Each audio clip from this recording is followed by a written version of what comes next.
குழந்தை பெற்றெடுத்த பெண்ணை கட்டாயப்படுத்தி குடும்ப கட்டுப்பாடு சிகிச்சைக்கு செவிலியர்கள் அழைத்து சென்றதாகவும் சிகிச்சையின் போது பெண் பரிதாபமாக உயிரிழந்ததாகவும் கூறப்படுவது அதிர்ச்சியை ஏற்படுத்தியிருக்கிறது. ராமநாதபுரம் மாவட்டம் வடக்குமல்லல் கிராமத்தைச் சேர்ந்தவர் தவச்சித்ரா.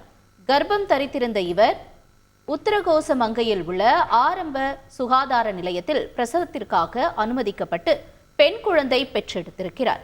இந்நிலையில் ஆரம்ப சுகாதார நிலையத்தைச் சேர்ந்த செவிலியர்கள் தவச்சித்ராவை குடும்ப கட்டுப்பாடு செய்ய வேண்டும் என்று வலியுறுத்தி அருகில் உள்ள பெரியபட்டினம் ஆரம்ப சுகாதார நிலையத்திற்கு அழைத்து சென்றதாக கூறப்படுகிறது. அங்கு குடும்ப கட்டுப்பாடு செய்ய மேற்கொண்ட சிகிச்சையில் உடலில் மயக்க ஊசி செலுத்திய போது திடீரென வலிப்பு ஏற்பட்டு தவச்சித்ரா உயிரிழந்ததாக கூறப்படுவது அதிர்ச்சியை ஏற்படுத்தியிருக்கிறது.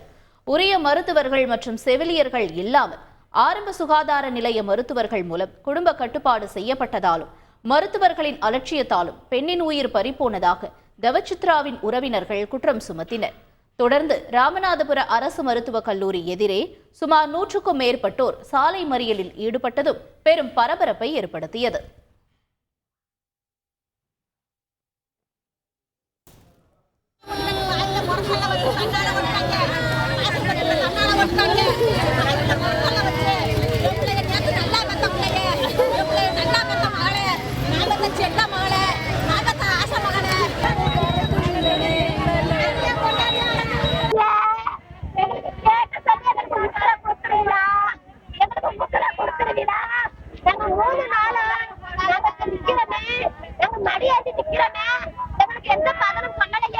டெலிவரி ஆச்சுயா.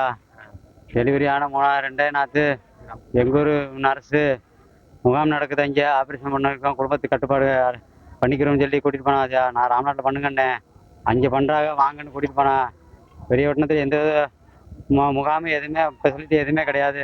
அங்கே கொண்டு போய் என் பொண்டாட்டி செத்த குணமாகத்தான் கொண்டு வந்தாங்க. இப்போ என் குடும்பம் நான் என் பிள்ளை 2 பிள்ளை அனாதையாக நிற்கிறேன்யா. அனாதை நிற்கிறேன். என் பொண்டாட்டி சாவுக்கு ஒரு நீதி வேணும்யா. செய்திகளை உடனுக்குடன் தெரிந்து கொள்ள உடனே சப்ஸ்கிரைப் பண்ணுங்க.